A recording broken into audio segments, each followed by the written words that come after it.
Sana sana nimetaja kwenye maeneo mawili ndio ya muhimu zaidi, kwenye build up wasifanye blunder, lakini kwenye mipira ya juu especially mipira ya kona, lakini hata mipira ya set piece, kwa sababu mtu kama Emri El Saadawi ni mchezaji hatari sana kwenye kupiga hizo set piece ambazo zinakuwa indirect, ambazo zinaweza zikashambuliwa kwa vichwa na wachezaji wa Al Masry. Umeelewa? Yeah, lakini mengine nimeshazungumza. Umeelewa? Wachezaji ambao wana uzoefu hapo, akina Fakhreddin Ben Yusuf ambaye amewahi kutoa kabisa hili taji mwaka 2013 akiwa na CS Sfaxien ambaye ni wa Tunisia wale of course, na walicheza kwenye hatua makundi na Simba Sports Club. Umeelewa? Yeah, Fakhreddin Ben Yusuf alicheza pale na alitoa ubingwa, na msimu huo ni kukumbusha waliweza kutoa pia ubingwa wa ligi, na aliweza kuchaguliwa kuwa mchezaji bora wa mwaka. Maana yake kwa sababu alikuwa na performance nzuri overall, na mwaka 2015 aliweza kujiunga na FC Metz yeye pamoja na Farjan Sassi na kuwa mchezaji wa 3 kihistoria. Maana yake ni wa pili kihistoria toka mwaka 2014 walipowahi kuwa na mchezaji ambaye alikuwa ni raia wa Tunisia mwaka 2004 anaitwa Ayman Demay. Wa pili toka mwaka 2004 wa pili ndo anakuwa Fakhreddin Ben Yusuf, kwa sababu alikuwa na performance kubwa. Sio, unaelewa? Yeah, of course, lakini mind you ndo mchezaji mwenye hat-trick. Lazima watu wabidi wajue hivi vitu. Kwenye kombe la shirikisho msimu huu ni mchezaji mmoja tu ana hat-trick so far. Achana na Ismail Belkhasemi, Abdul Fattah Ismail Belkhasemi wa USM Alger ndo top scorer na mabao 5, lakini hana hat-trick.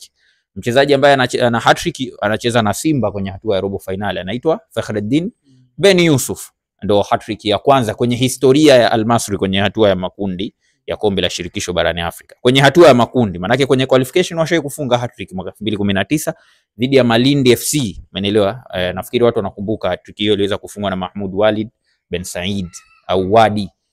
Nafikiri watu wanabidi wajue vitu kama hivyo. Lakini vile vile kuna mchezaji kama Mahmoud Hamada amewahi kucheza nusu finali ya mwaka 2020-21 akiwa na kikosi cha Pyramids ya kombe la shirikisho, lakini amewahi pia kucheza finali ya kombe la shirikisho pia akiwa na Pyramids msimu wa 2019-20. Alifunga brace, yani maana yake alifunga mabao 2 dhidi ya Enyimba katika mchezo wa kwanza wa ufunguzi wa ligi.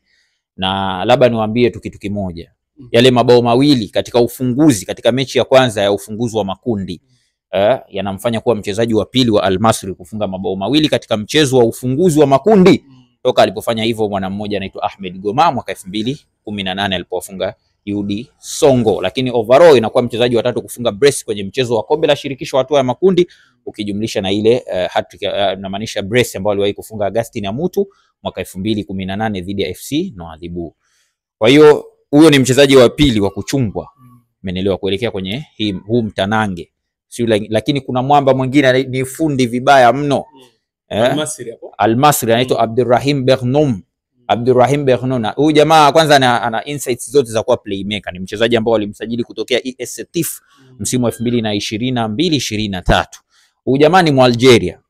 Lakini kama watu hawajui ni kwamba huyu ni mchezaji ambaye anaongoza kwenye ligi ya Egypt kwa kufanya successful dribbles so far kwenye michuano ya Egyptian Premier League, akiwa na successive dribbles 28. Yani first anakuwa ranked first, manake mchezaji wa kwanza kuwa na most successive dribbles kwenye Egyptian Premier League kuliko mchezaji yoyote.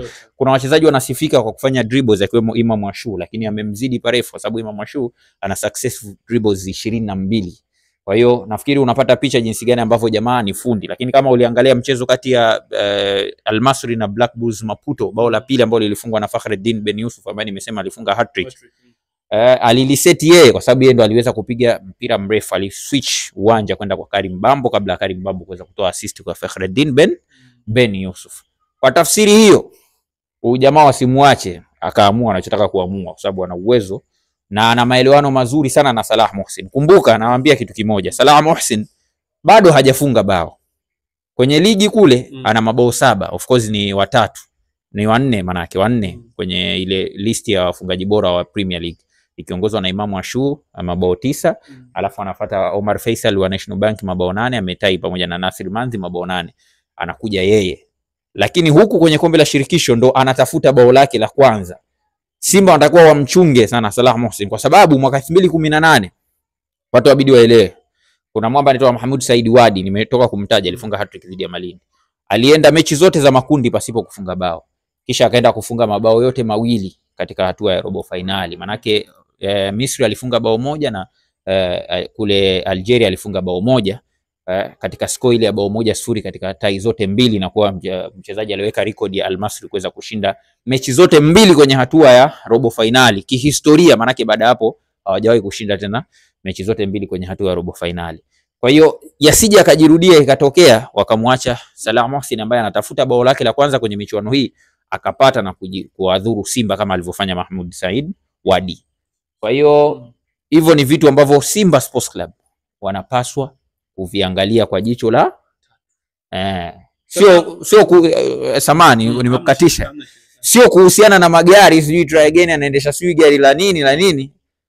Watu wanataka kusikia vitu kama hivi kipindi hichi. Maandalizi ya nje ya uwanja kama unayozungumza ndio yamekuwa hafifu, licha kwa Simba inaendelea na maandalizi yake ndani ya pichi kujiandaa na mchezo wa tarehe 2 mwezi huo April, ambao hivi sasa ndo unaangaziwa kwa upande wa kimataifa. Swali langu dogo tu, kwa namna ambavyo umetaja wachezaji hatari ndani ya kikosi cha Al Masry, makosa wanayoyafanya Simba na namna ambavyo wanaweza kuadhibiwa na wapinzani wao. Katika hiyo ardhi hiyo ya ugenini, Simba wanaweza kupata matokeo ya kumfunga Al Masry nyumbani kwao.